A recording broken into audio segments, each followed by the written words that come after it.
You were watching the Super Slayers channel. Back to a new video, guys.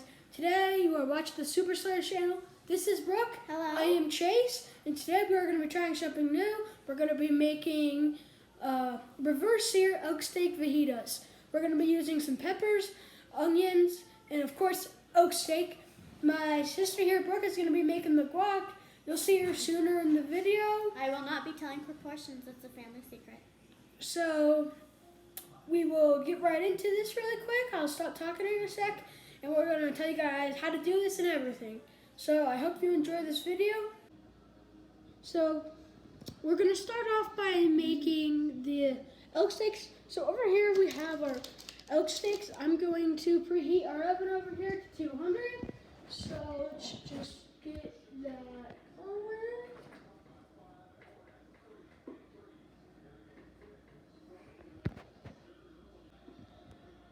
There we go, that's preheating. So if you're wondering what we're doing with an oven, we're gonna take these steaks and we're gonna season them up. And we're gonna put them in that oven on a tray with a thermometer in them. And we're gonna heat them up to about 100 degrees.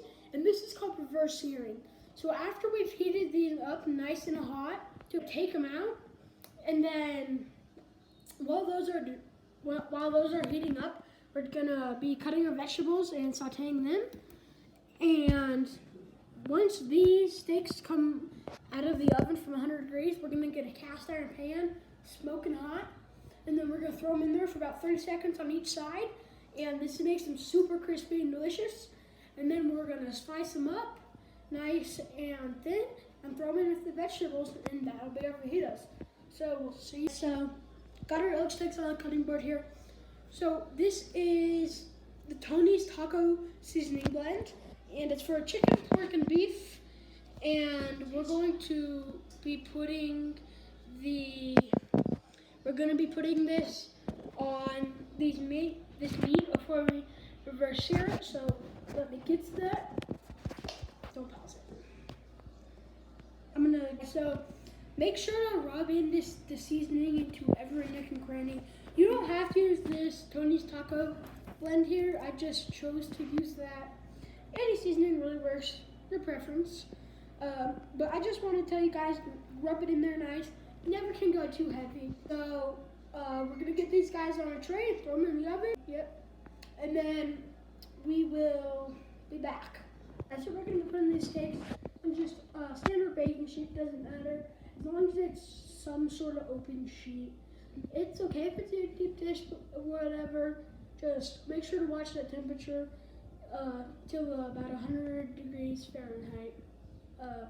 We'll be back once we put these on the tray. Alright, so we got all of our meat on our baking sheet, and I am going to get out a thermometer here. It is a Thermal Pro. Not sponsored, by the way, but I'll take a sponsor. Okay, I'm going to take my meat right here, and I'm going to slide it in halfway. And then we take our Thermal Pro here, and I'm going to stick it partway inside of this steak here. Put it back, and then put this all the way in. And I'll be checking in on you guys every so often.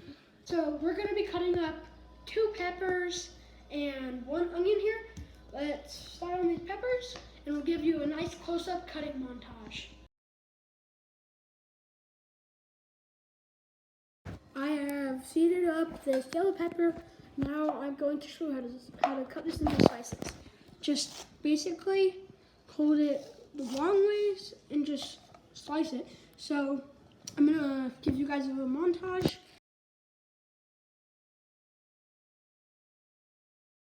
This is just a quick check-in while he finishes cutting up the peppers. We're at 71 degrees right now. Yes, we got all our peppers cut. Now we need to hurry up. We don't have much longer. We need to get all of this sauteed before our meat is ready. So I'm just gonna quickly cut up this onion. You always just cut off the tops like this. And then I like to of score the side,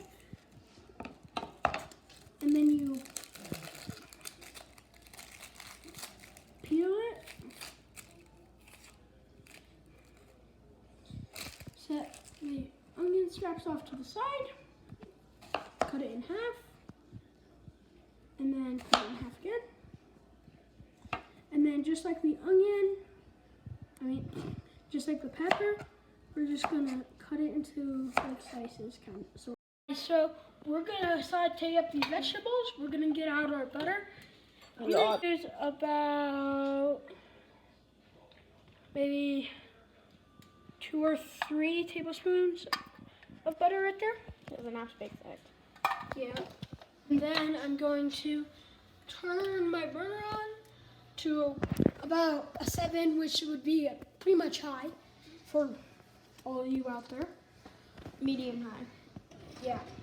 And I'm gonna get out a Plastic spatula. just any spatula. I'm using plastic one though.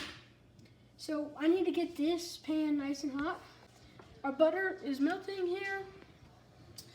And yeah, we'll give you guys a time lapse of this butter melting, because who doesn't love butter melting? I mean, right? Okay guys, so our oil is pretty hot here. I like to test it by putting an onion in here. And if it sizzles, then you're good.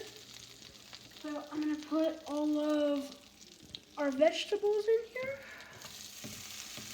If you don't have a cast iron, don't stress about it. You don't need a cast iron. It can just speed up the process sometimes.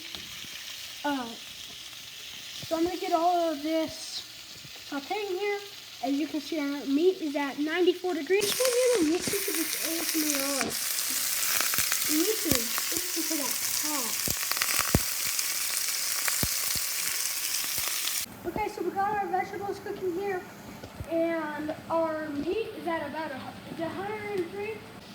So what I'm gonna do is I'm gonna take our meat out. Oh, look at that.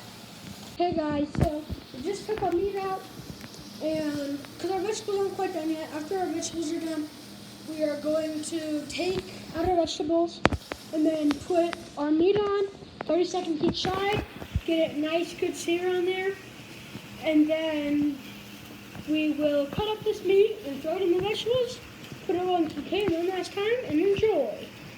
So I'm going to take these vegetables out of this pan, and then we're going to sear up our steaks, cut up our steaks, and throw them in there, and we'll be done. After that, and we'll get those steaks on. So this is our plate of vegetables here. We're going to sear. So our pan is getting nice and hot. As you can see, it's smoking a little bit. That's just what we want. Turn down the heat just a little. And then we're going to take our steaks. Bang. So we're going to do about 30 seconds on each side, and that gives us a nice crust. So I'm going to repeat that with all the steaks, and then after we do that, we'll be back.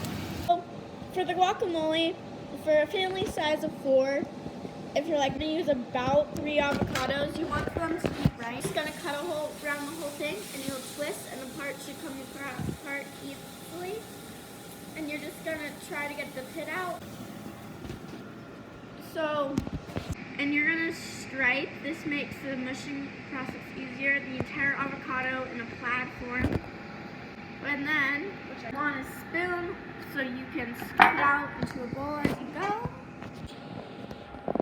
If you did it right,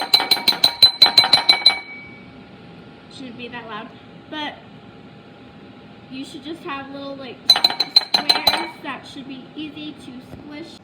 Okay guys, so now that we've got these steaks nice and seared up, and there's some juice on the plate there, still very juicy steaks, don't worry. So what we're gonna do is we're gonna take these steaks, here, and then we're gonna. Okay guys, I forgot to tell you, just cut them against the grain. So I just want to show you really quick how the reverse sear kept a really nice crust on there, but then it kept an even cook and didn't like overcook it. Okay guys, so as I was telling you, you don't want to overcook the steak, otherwise it becomes less tender and it can get tough. So that's why you don't really want to steak, and that's why reverse sear is good because it doesn't undercook or overcook the steak. And you also don't want to overcook it because the meat will dry out because it's so low on fat. So I'm just mushing it, but once I'm done, I'm just going to add some lime, salt, garlic, mayo if you want some. and now that we've got all our meat cut up, we're going to put our vegetables back in our pan, heat them back up, and then we're going to put our meat on top, and we're going to be ready to serve. Let's put these vegetables on. Come get a close-up of how good this looks, guys. If you were here and you could smell this, you guys would be...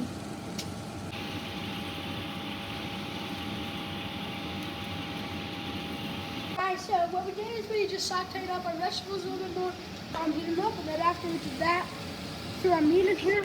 This is our final project, and we're going to dish this up and enjoy it. So I put my meat and vegetables on a tortilla, and now we are going to assemble with our homemade guac, some shredded cheese, sour cream, and hot sauce. So I personally like to put on the cheese right on top of the hot meat and vegetables. And then you go in with the guac here, which is very good. Now you put a little bit of sour cream on there.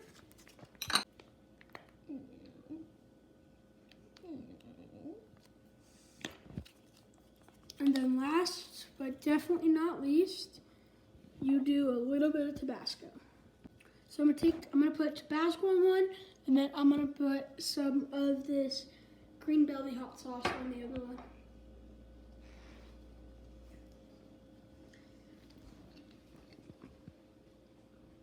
Don't go too heavy with hot sauce, because you want to be able to taste the food.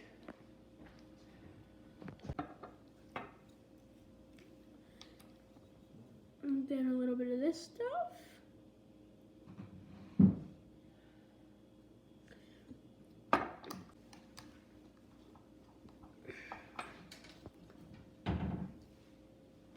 So here's our final product. If you like this video, make sure to like and subscribe, and we'll give you our